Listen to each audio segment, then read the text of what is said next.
بسم اللہ الرحمن الرحیم الحمد للہ وکفى وسلام علی عباده الذین اصطفى اما بعد فقد قال اللہ تبارک وتعالی فی القرآن المجید والفرقان الحمید اعوذ باللہ من الشیطان الرجیم بسم اللہ الرحمن الرحیم إنك لعلى خلق عظيم وقال النبي صلى الله عليه وسلم إنما بعثت لأتمم مكارم الأخلاق صدق الله العظيم وصدق رسوله النبي الكريم ونحن على ذلك من الشاهدين والشاكرين۔ محترم بزرگوں اور دوستو، دین اسلام میں اخلاق کی بڑی اہمیت ہے۔ چنانچہ قرآن و حدیث میں عمدہ اور اچھے اخلاق کو اپنانے کی ہم مسلمانوں کو ترغیب دی گئی ہے اور اس پر فضائل بیان کیے گئے ہیں، یہاں تک کہ نبی اکرم صلی اللہ علیہ وسلم کی بعثت کا مقصد ہی مکارم اخلاق کی تکمیل بتائی گئی۔ اللہ کے نبی صلی اللہ علیہ وسلم نے اپنی پوری زندگی اخلاق کا اعلیٰ نمونہ لوگوں کے سامنے پیش کیا۔ آپ اپنے ہر عمل سے اخلاق کی اعلیٰ مثال ہمیں بیان فرمائی۔ چنانچہ اسی وجہ سے اللہ نے آپ کی شان میں فرمایا انک لعلی خلق عظیم، اے پیارے نبی صلی اللہ علیہ وسلم، آپ اخلاق عظیمہ پر پیدا کیے گئے ہیں۔ علماء کرام نے لکھا ہے کہ اخلاق کے 3 درجے ہیں۔ نمبر 1 خلق حسن، نمبر 2 خلق کریم، نمبر 3 خلق عظیم۔ خلق حسن اخلاق کا ابتدائی درجہ ہے۔ اس کا معنی ہے کامل عدل، کامل برابری۔ اگر کوئی ہمارے ساتھ 1 روپیے کا احسان کریں تو ہم بھی اس کے ساتھ 1 روپیے کا ہی احسان کریں۔ اگر کوئی ہمیں 1 تھپڑ مارے تو ہم بھی اسی درجے کا تھپڑ اس کو مار دیں، 1 ہی تھپڑ ماریں۔ یہ ہے خلق حسن۔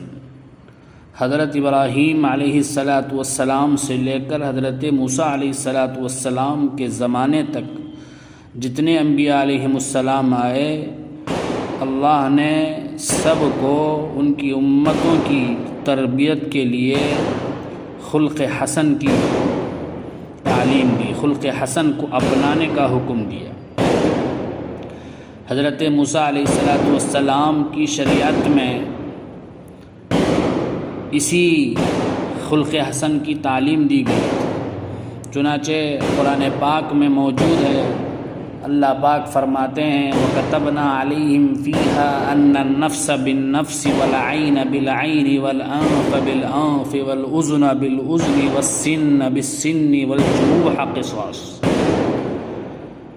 موسیٰ علیہ السلام کی شریعت میں یہ حکم تھا کہ اگر کوئی دوسرے کو قتل کر دے تو بدلے میں اس کو قتل کرنا فرض، اگر کوئی آنکھ پھوڑ دے تو اس کی آنکھ کو پھوڑ دینا فرض، کوئی ناک کاٹ دے تو بدلے میں اس کی دوسرے کی ناک کاٹ دینا فرض، اگر کوئی ناک کاٹ دے، کان کاٹ دے تو بدلے میں اس کے کان کو کاٹ دینا فرض، کوئی دانت پھوڑ دے تو اس بدلے میں اس کے دانت کو پھوڑ دینا، توڑ دینا فرض۔ تو گویا حضرت موسیٰ علیہ السلام کی شریعت میں بدلہ لینا فرض تھا، معاف کرنا جائز نہیں تھا۔ حضرت موسیٰ علیہ السلام کا دور ختم ہوا، حضرت عیسیٰ علیہ السلام کا دور شروع ہوا۔ ان کو حکم دیا کہ اے نبی، آپ اپنی امت کو خلق کریم پر تربیت دیں۔ خلق کریم خلق حسن سے بھی ایک درجہ بڑھا ہوا ہے۔ خلق کریم یہ ہے کہ آدمی ایثار سے کام لے، یعنی اگر کوئی آدمی برائی کرے تو دوسرا اسے معاف کر دے، درگزر کر دے۔ حق تو یہ تھا کہ بدلہ لے، لیکن بلند حوصلگی سے اس کو معاف کر دے۔ یہ ہے خلق کریم۔ تو حضرت عیسیٰ علیہ السلام کی شریعت میں انتقام لینا جائز نہیں تھا، بلکہ معاف کر دینا فرض تھا۔ لیکن شریعت اسلام میں ان دونوں اخلاق کو جمع کر دیا گیا۔ موسیٰ علیہ السلام کے مطابق، موسیٰ علیہ السلام کی شریعت کے مطابق انتقام لینا، اور عیسیٰ علیہ السلام کی شریعت کے مطابق معاف کرنا، دونوں کو جمع کر دیا گیا ہے۔ چنانچہ قرآن میں اللہ پاک فرماتے ہیں جزاء سیئۃ سیئۃ مثلھا، اگر کوئی تمہارے ساتھ برائی کر دو، اگر کوئی تمہارے ساتھ برائی کرے تو تمہیں بھی حق ہے کہ تم بھی اتنی ہی برائی کرو، اگر کوئی دانت توڑ دے تو تمہیں بھی حق ہے کہ تم بھی دانت توڑ دو۔ لیکن آگے فرمایا فمن عفا واصلح فاجرہ علی اللہ، اگر معاف کر دے تو اللہ کے یہاں بہت بڑا اجر ہے۔ تو انتقام لینے کا بھی شریعت اسلام نے حق دیا، معافی کی بھی فضیلت بیان فرما دی۔ تو شریعت موسوی، شریعت عیسوی دونوں بھی شریعت اسلام میں جمع کر دی گئی۔ ان دونوں کو شریعت اسلام میں اس لیے جمع کیا گیا، اس لیے کہ اسلام، دین اسلام ساری دنیا کی قوموں کے لیے پیغام ہے۔ اگر دین اسلام میں معاف کرنا واجب ہوتا، بدلہ لینا کسی سے جائز نہ ہوتا، جتنی سخت مزاج قومیں ہوتی وہ سب کے سب اسلام کو قبول نہ کرتی، یہ کہتے ہوئے کہ یہ مذہب تو بزدلی کی تعلیم دیتا ہے، ایسے مذہب میں ہم کیوں داخل ہوں۔ اسی طرح اگر بدلہ لینا واجب ہوتا، فرض ہوتا، تو جو کمزور قوم ہوتی، نرم قوم ہوتی، نرم مزاج قوم ہوتی، وہ اسلام قبول نہ کرتی، وہ کہتی کہ ہم سے تو یوں ہی گزارا مشکل ہے، چہ جائے کہ انتقام لیں، کسی نے تھپڑ مار دیا تو ہم میں کہاں طاقت ہے کہ ہم تھپڑ ماریں، تو یہ تو ہمارے بس کی بات نہیں۔ تو اس لیے اسلام کے اندر دونوں چیزیں جمع کر دی گئی، انتقام لینے کا بھی حق دیا گیا اور معاف کرنے کی بھی فضیلت بیان کی گئی۔ تو بزرگوں اور دوستو، یہ ہے خلق حسن اور خلق کریم۔ لیکن ان دونوں سے سب سے اونچا درجہ خلق عظیم، یہ ہمارے نبی حضرت محمد صلی اللہ علیہ وسلم کو دیا گیا۔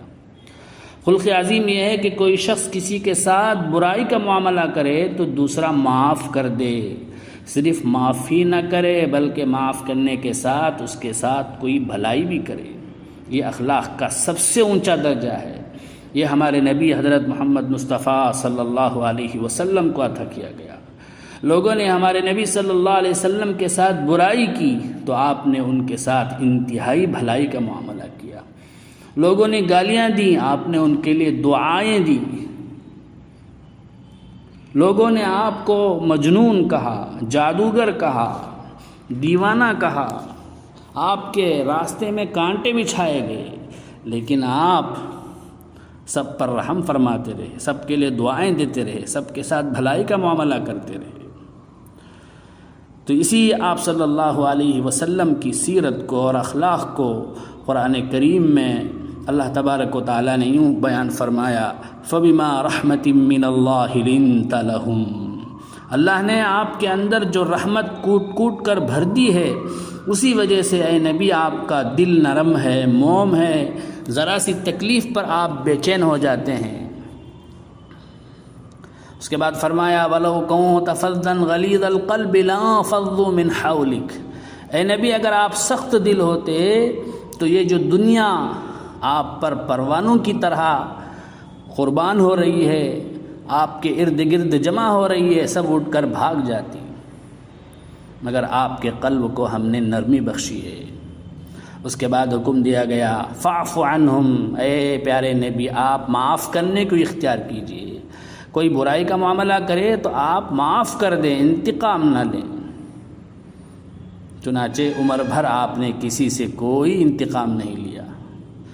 آپ کو گالی دی گئی، ساحر کہا گیا، کذاب کہا گیا، مجنون کہا گیا، آپ کے راستے میں کانٹے بچھائے گئے، آپ پر پتھر مارے گئے، اونٹ کی اوجھڑی آپ صلی اللہ علیہ وسلم کے سر مبارک پر ڈالی گئی، لیکن آپ صلی اللہ علیہ وسلم نے کبھی بھی انتقام نہیں لیا اور معاف کر دیا۔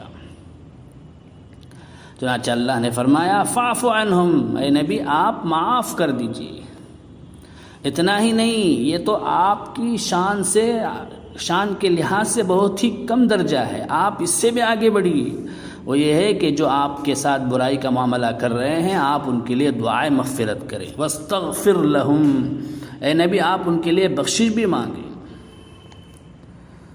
تو بزرگوں اور دوستو، اللہ کے نبی صلی اللہ علیہ وسلم نے پوری زندگی اسی طرح کے اخلاق دنیا کے سامنے پیش کیے۔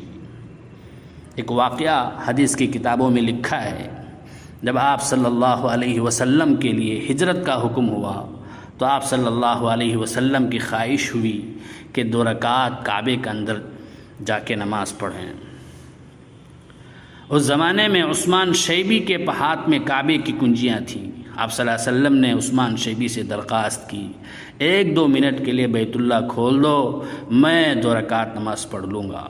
اس نے آپ کو ڈانٹ دیا، حکومت اسی کی تھی، آپ کی نہیں تھی، لیکن آپ صلی اللہ علیہ وسلم نے اس سے پھر نرمی سے کہا 2 ہی رکعتیں پڑھنی ہیں۔ اس نے صاف صاف منع کر دیا کہ ہرگز اجازت نہیں ملے گی۔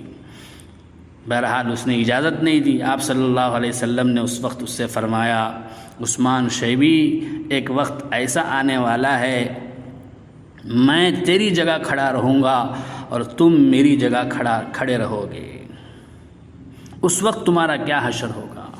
اس نے کہا یہ سب خیالی پلاؤ ہیں، شیخ چلی کی باتیں ہیں، غرض اس نے اجازت نہیں دی۔ آپ نماز پڑھے بغیر تشریف لے آئے اور ہجرت کے لیے روانہ ہو گئی۔ ہجرت کے 7-8 سال کے بعد آپ صلی اللہ علیہ وسلم مکہ مکرمہ میں فاتحانہ انداز میں داخل ہوئے۔ مسجد حرام میں سب سے پہلے جا کے نماز پڑھی۔ آپ کے ہاتھ کے حوالے کی گئی کعبے کی کنجیاں، تو آپ صلی اللہ علیہ وسلم کعبے کے دروازے پر کھڑے ہو کر فرمایا عثمان شیبی کو بلاؤ۔ چنانچہ عثمان شیبی حاضر ہوا تو آپ صلی اللہ علیہ وسلم نے فرمایا اے عثمان، کیا تمہیں وہ وقت یاد ہے کہ میں نے تم سے منت و سماجت کی تھی کہ مجھے 2 رکعت نماز پڑھنے کی اجازت دے دو، مگر تم نے اجازت نہیں دی؟ اس نے کہا ہاں یاد ہے۔ پھر آپ نے فرمایا یہ بھی یاد ہے کہ میں نے کہا تھا کہ ایک وقت آنے والا ہے میں تمہاری جگہ کھڑا ہوں گا اور تم میری جگہ کھڑا رہو گے، بتاؤ کیا وہ وقت آ گیا ہے؟ اس نے کہا ہاں وہ وقت آ گیا ہے۔ تو آپ صلی اللہ علیہ وسلم نے پوچھا اب بتاؤ تمہارا کیا حشر ہوگا، تمہارا کیا حشر ہونا چاہیے؟ اس نے ایک ہی لفظ کہا اخن کریم و نبی کریم، میں کریم پیغمبر اور کریم بھائی کے سامنے۔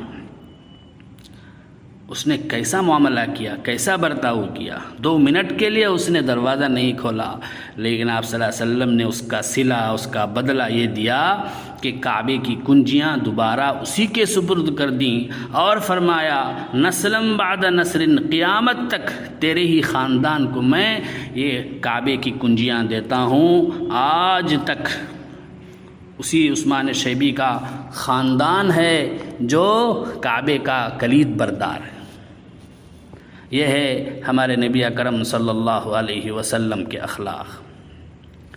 اس کے بعد اعلان ہوا آپ صلی اللہ علیہ وسلم کی طرف سے کہ سارے مکے والے مسجد حرام میں جمع ہو جائیں۔ سب لرزتے ہوئے کانپتے ہوئے آئے، اس لیے کہ 13 برس تک تکلیفیں پہنچائیں، وہ سب ان کی نگاہوں کے سامنے تھیں۔ کوئی بات ایسی نہیں تھی جو حضور کو نہ کہی گئی ہو، کوئی کام ایسا نہیں تھا جو حضور کے ساتھ نہیں کیا گیا ہو، اس لیے سب کو ڈر تھا کہ اب قتل عام کا حکم ہوگا، سارے مکے والوں کو قتل کر دیا جائے گا۔ لیکن جب سب جمع ہو گئے، مسجد حرام بھر گئی، تو آپ صلی اللہ علیہ وسلم نے بیت اللہ کے دروازے پر کھڑے ہو کر فرمایا کہ وہ وقت یاد ہے کہ تم نے اللہ کے رسول کے ساتھ کیا کیا معاملات کیے، تم نے یہ برا کام کیا، تم نے یہ بری حرکت کی، تم نے یہ تکلیفیں پہنچائی۔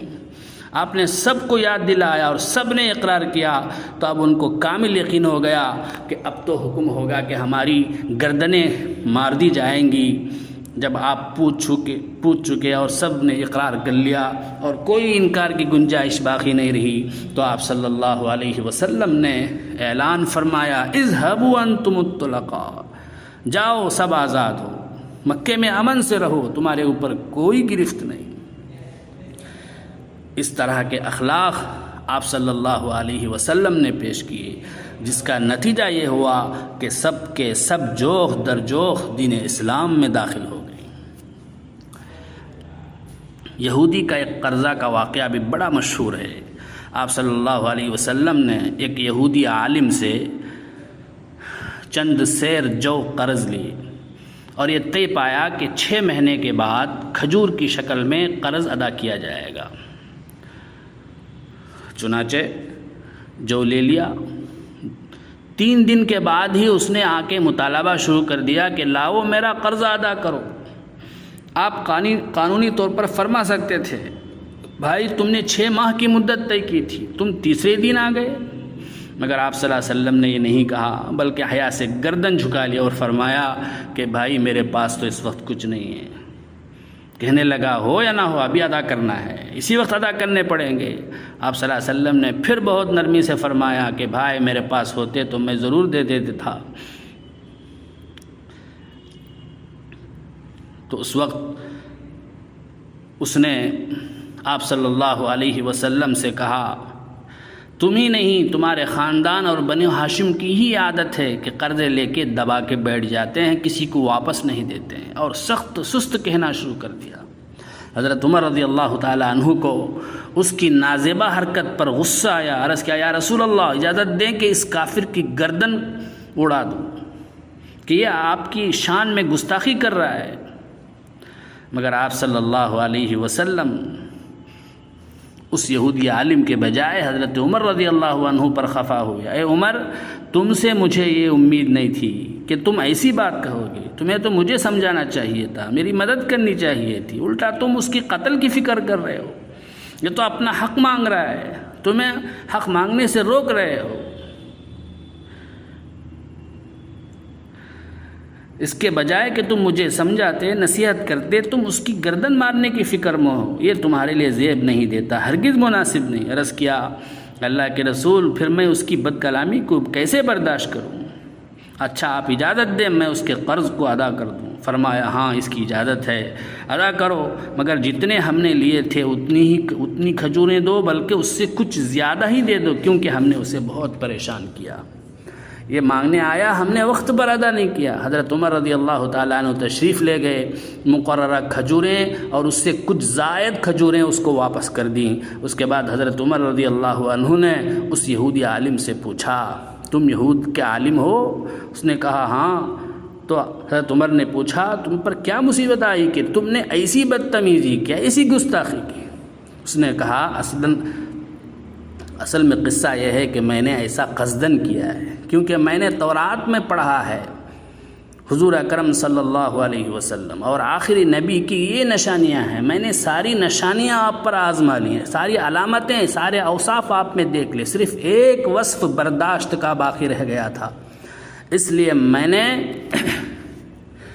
آپ پر اس کا امتحان لیا تاکہ مجھے یہ اس وصف کے آزمانے کا موقع ملے۔ آج واضح ہو گیا کہ یہ وہی نبی ہیں جن کی بشارت تورات میں دی گئی ہے، لہذا فیصلہ ہو گیا اشہد ان لا الہ الا اللہ و اشہد ان محمد رسول اللہ، میں مسلمان ہوتا ہوں۔ تو بزرگوں اور دوستوں، ہمارے نبی حضرت محمد مصطفیٰ صلی اللہ علیہ وسلم نے اخلاق کی تعلیم کے ذریعے اخلاق کا اعلیٰ نمونہ پیش کر کے لوگوں کو اسلام میں داخل کیا، لوگوں کو اسلام کے قریب کیا۔ آج بھی ہمیں اس کی ضرورت ہے۔ اللہ تبارک و تعالی ہمیں نبی اکرم صلی اللہ علیہ وسلم جیسے اخلاق اپنانے کی توفیق عطا فرمائے۔ آمین وآخر دعوانا الحمد للہ رب العالمین۔